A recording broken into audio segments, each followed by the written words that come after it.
કાકા હા આજે હમણાં હું એક આંકડા જોતો હતો. હા કયા ટેરિફ ના? ટેરિફના નહીં, આ અલગ છે. હા ફિનલેન્ડ ખબર છે? ફિનલેન્ડ હા કન્ટ્રી છે. ફિનલેન્ડમાં ડિવોર્સ રેટ 61% છે. 61% એમ? હવ કોઈ ટકે જ નહીં. એટલે 61% તો ના જ ટકે આમ. આપણી તે કેટલું છે? આપણી ત્યાં 1%. શું વાત કરેલા? ખરેખર ડેટા છે. એટલું તો ઓછું, એટલે 1% એમ? હા બિલકુલ. અને એમાં જ બીજું હું જોતો હતો કે હેપીનેસ ઇન્ડેક્સ આવે, ખબર છે?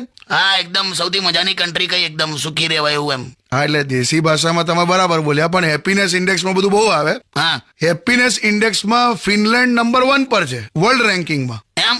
અને ઇન્ડિયા 118 પર છે ને? તને ખ્યાલ આવ્યો? શું?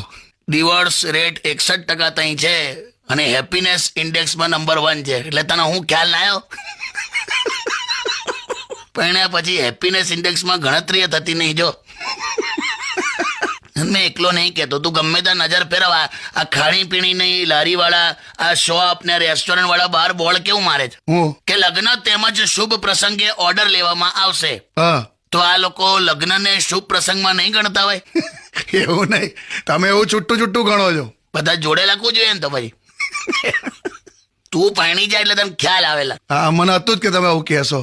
ભગવાનને આપણે હજારો વખત છેતરીએ છે તો પણ એ આપણને વારંવાર સજા કરતો નથી. કરે